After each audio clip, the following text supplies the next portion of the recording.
Bismillahirrahmanirrahim. Assalamualaikum warahmatullahi wabarakatuh. Nama saya Muhammad Dini Adli bin Muhammad Zuraidi. Dan apa yang saya akan cuba kongsikan pada hari ini adalah tentang berkaitan apa itu beza wakaf dan sedekah. Yang mana kalau kita biasa pergi masjid ataupun mana-mana tempat lah yang ada peti sumbangan, kita akan jumpa peti sumbangan yang bertulis sedekah. Kita akan jumpa peti sumbangan yang tulis sumbangan wakaf. Jadi apa beza tentang sedekah dan wakaf ini?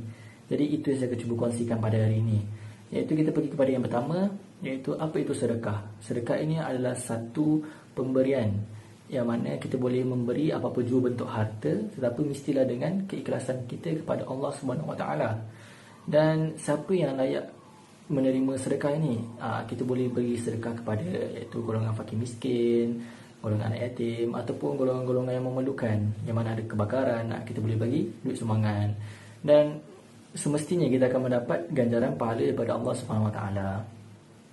Jadi sumbangan apa ataupun sedekah yang macam mana kita boleh bagi kepada orang ni? Iaitu biasanya kita akan biasa bagi duit, tapi kita boleh juga bagi dalam bentuk pakaian ataupun makanan.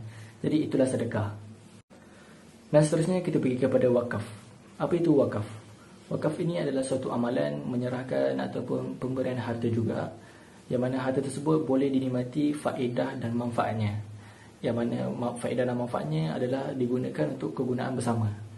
Dan wakaf ini juga adalah salah satu cara untuk kita mendekatkan diri kepada Allah SWT. Pemberian harta wakaf ini mestilah berbentuk kekal, yang mana harta tersebut juga tidak boleh dijual, tidak boleh diwarisi, tidak boleh diwasiatkan, dan juga tidak boleh diambil semula. Contohnya kalau macam tanah kan, tanah kalau kita wakafkan, kita tak boleh ambil balik tanah tu. Kiranya kalau kita wakafkan tanah, takkanlah kita nak ambil balik tanah tu. So tak boleh. So kalau kita dah wakafkan tanah, maksudnya kita dah menyerahkan harta tersebut.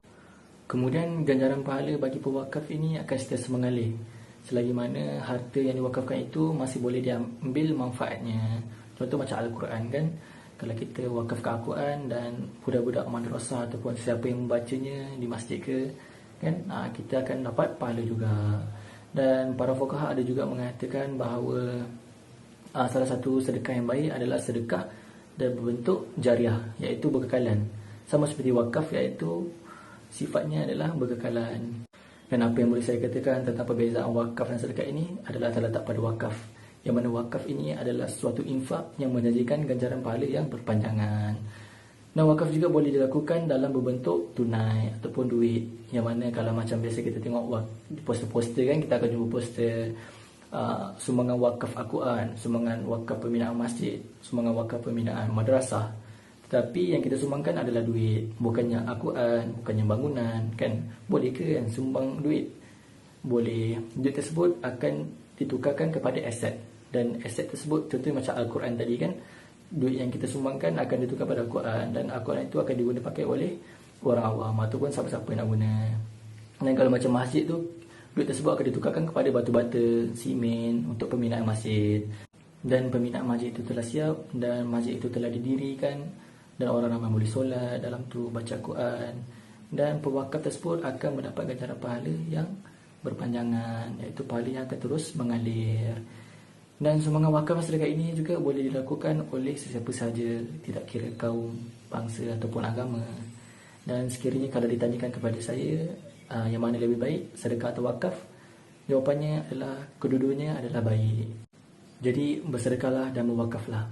Semuanya terletak pada hujung jari kita. Dan saya rasa itu saja perkongsian daripada saya. Terima kasih. Alhamdulillah.